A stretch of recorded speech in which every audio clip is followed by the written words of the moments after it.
And if you want to know about people kind of thing, there is the ship that picked up the Voyager capsule at Alameda Naval Shipyard, and they have a picture there of I think it's the Apollo flight that Buzz and Neil were on. But anyway, there is one image there that shows black people getting off. So people with dark skin getting off. Not dark, black. Black skin. Really black. Yeah. Were they tall? Yes. Very tall? Yeah. How tall? Do you know? Well, they got out the doorway. I don't know how high that is, but Well, what? to say safe 7 feet would be probably a conservative estimate.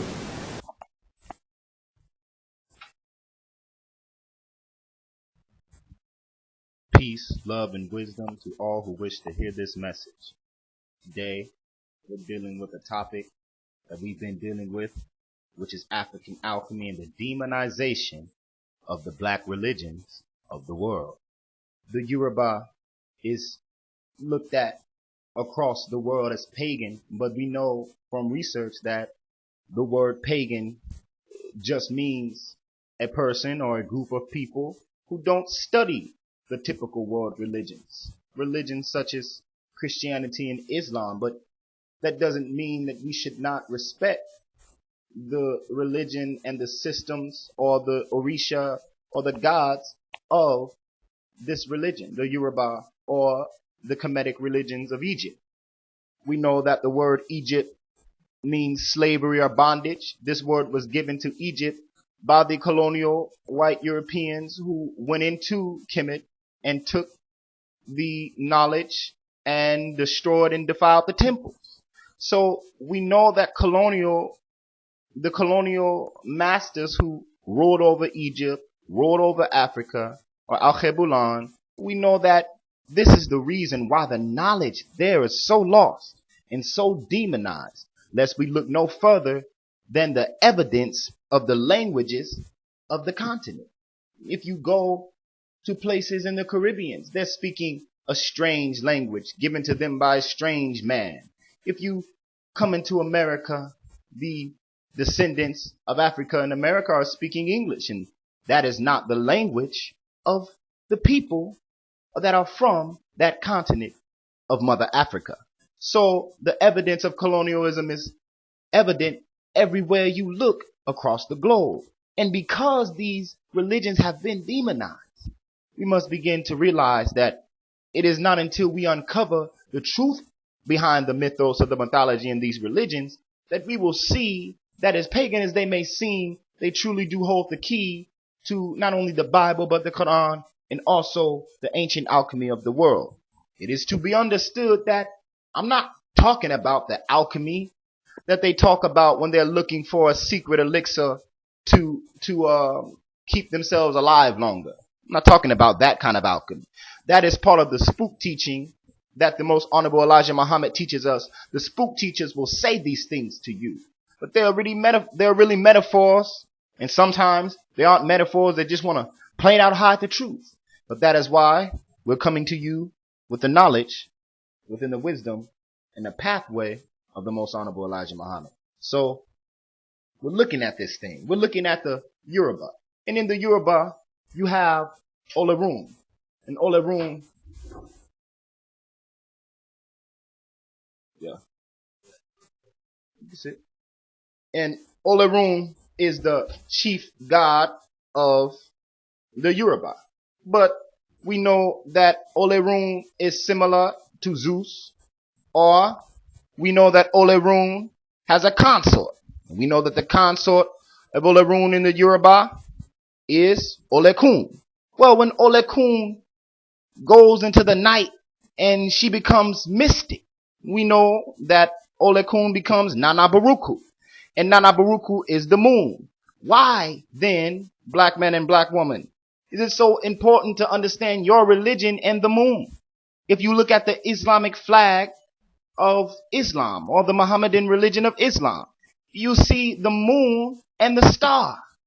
We're going to talk about the star and coming up more when we deal with African alchemy, but let's talk about the moon. If you look into a book called Cosmic Memory by Rudolf Steiner, I'm going to document this because we're not coming to you with our opinion. The moon is where man got their image consciousness. Now hold on, because you might think that I'm trying to teach you the spook teaching that the most honorable Elijah Muhammad teaches us is spook teaching. I'm not doing that. We're not bringing you spook teaching. Follow what I'm saying with you or to you. It says in the Cosmic Memory about the moon, the similarity, namely, with that of dream-filled sleep, dream consciousness. Images arise within a being which have a certain relation to objects and beings of the outside world. Now look at this. The images of the moon consciousness have less similarity than the dream images to the objects which they are related, but their complete correspondence of images and objects. So this may sound complex, but we're going to deal with it. We have to deal with it. What it is trying to say in the Cosmic Memory by Rudolf Steiner, so we're going to document this, is that the moon is where man got the ability to see images. So if you know by now, the moon is what you would consider a mental or a paradigm satellite, where it's transferring images from elsewhere to your mind. This is the reason why Nana Baruku in the Yoruba or the Orisha turns into this mystical character or turns into this other facet, because she becomes the moon. So we're seeing how important the moon is, not only in the Yoruba, not only in Islam, but also in alchemy. And we're not talking about the alchemy where the spook teachers, so the most honorable Elijah Muhammad teaches us that the spook teachers would come and they'd rob you of your name, rob you of your entitlement. And the honorable minister Louis Farrakhan, the champion of the civil rights movement, teaches us that when you're robbed of your entitlement, you're robbed of your religion. So whether it was intentional or not, we don't know this about Nana Baruku. We don't know this about Olokun. So let's continue on. When you talk about the moon, you got to talk about the phases of the moon. Well, what are the phases of the moon? You got the full moon, the half moon. You know the phases. You have the blue moon, the blood moon. You got all types of moons. But I'm not talking about that phase. There's a development phase that happened to us on the moon. Well, what do you mean on the moon, Katib? What do you mean on the moon? What I'm saying is that at a point in time, we were on the moon. So I'm dealing with some sensitive stuff. You got to open up your mind and become metaphysical with me for a moment. So we're going to talk about something that is called a cycle. But this cycle began on Saturn. So we're going to have to deal with Saturn for a moment. It says in the Cosmic Memory by Rudolf Steiner, the ancestors of man existed on Saturn, not only as beings with dual consciousness, but also along with these as beings which have already developed higher stages of consciousness. The small Saturn cycle is considered the first round, followed by 6 others. The material body was developed at this point. So before we came off of Saturn, we did not have eyes. We did not have a mouth to speak. We did not have ears to hear. So you have to understand that we were just beings. We were beings. We were just there, chilling. We were there. When we came from Saturn, we went to the sun. We know that the sun, metaphysically, through our research from the Cosmic Memory, we know that the sun, by Rudolf Steiner, we know that the sun is our second phase of consciousness. So then we move to the moon. And the moon is now, we've been in the past trying to go to the moon. We've been continuously trying to go to the moon, but we've already been there. We've already been there. So now we come to Earth. And this is your fourth stage. There's 3 others to follow this. I'm going to prove it to you. It says, in the Cosmic Memory by Rudolf Steiner. It says, the third of 7 stages of consciousness. The first during Saturn, second during Sun, and the fourth is the present development during the course of Earth. 3 others will come into being on subsequent planets. So what it is saying in the cosmic memory is that we are going to go to other planets and we are going to explore those planets. The next planet will be Mars. Look at your movies. You see the movie out now by Matt Damon. Well, I don't know if it's out now, it's still out, but there was a movie out with the actor in it called, his name is Matt Damon. And he was in the movie, and the movie was called The Martian. In the movie, he was sent to Mars a long time ago, and something happened on Mars. He survived it and came back down. And he was the fallen hero. This is the same story of the Anunnaki. This is the same story because the Anunnaki or the Martians had already come here before. We are the Martians. So we're going to have to go back to Mars now. Why is that?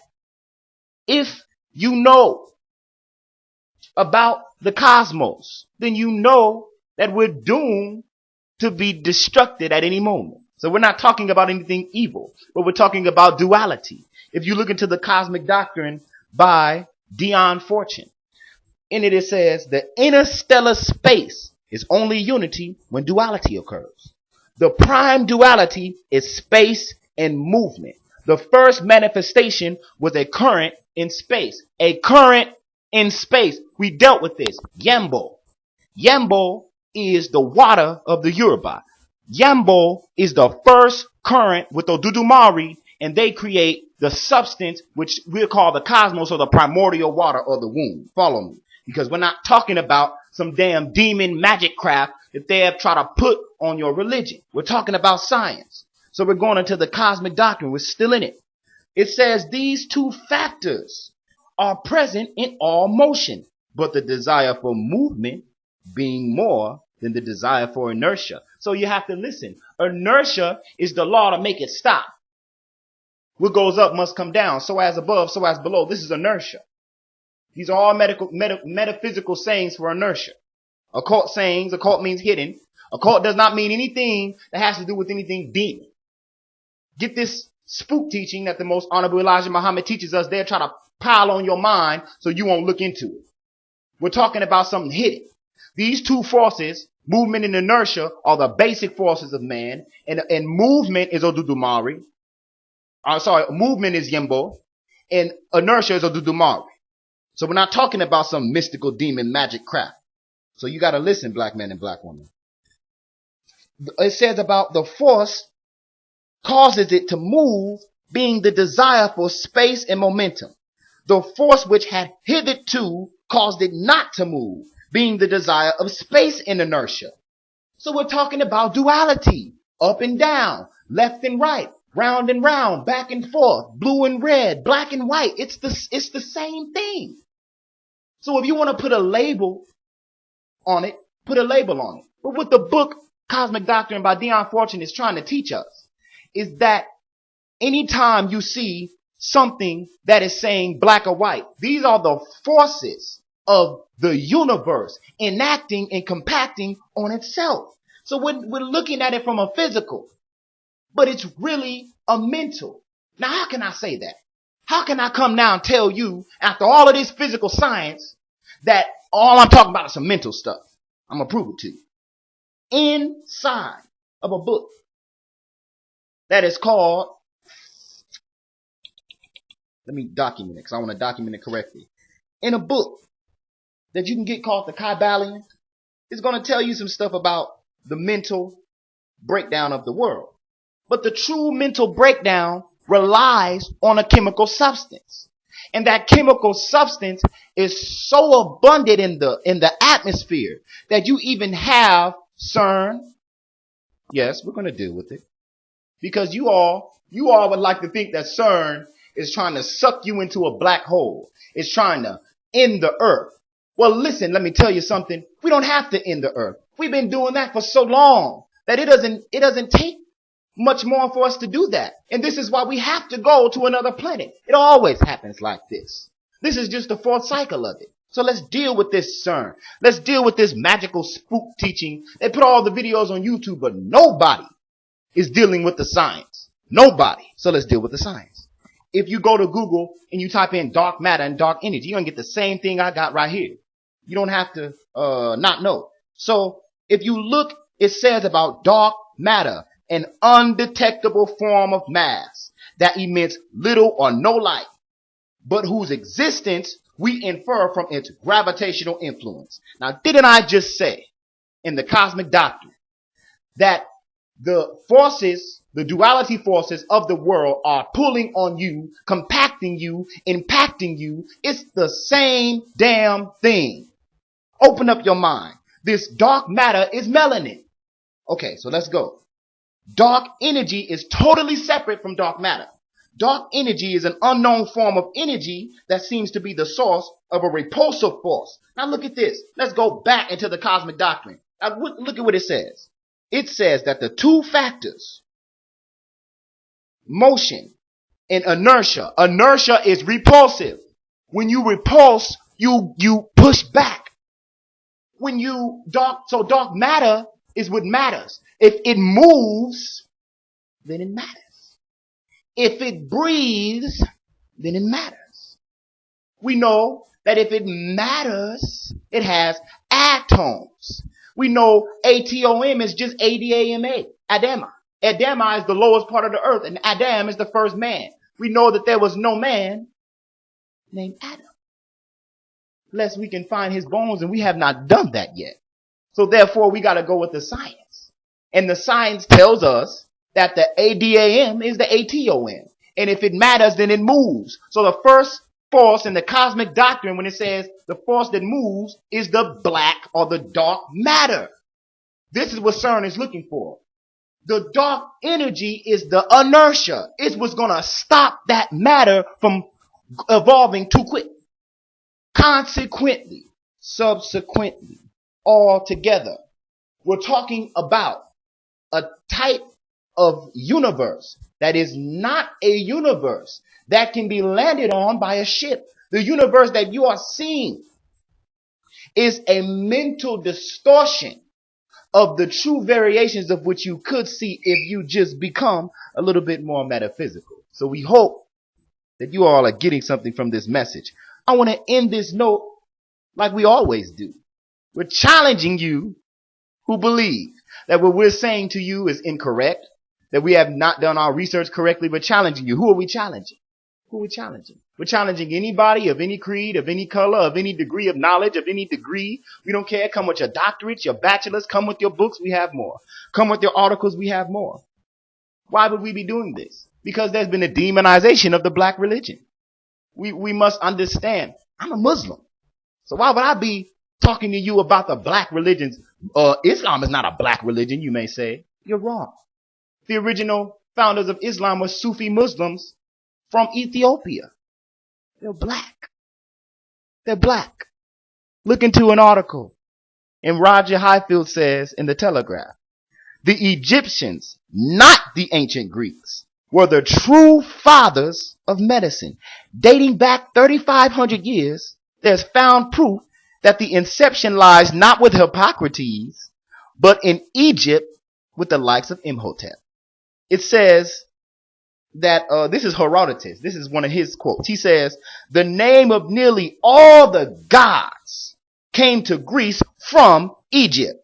The names of all the gods have been known in Egypt from the start of time.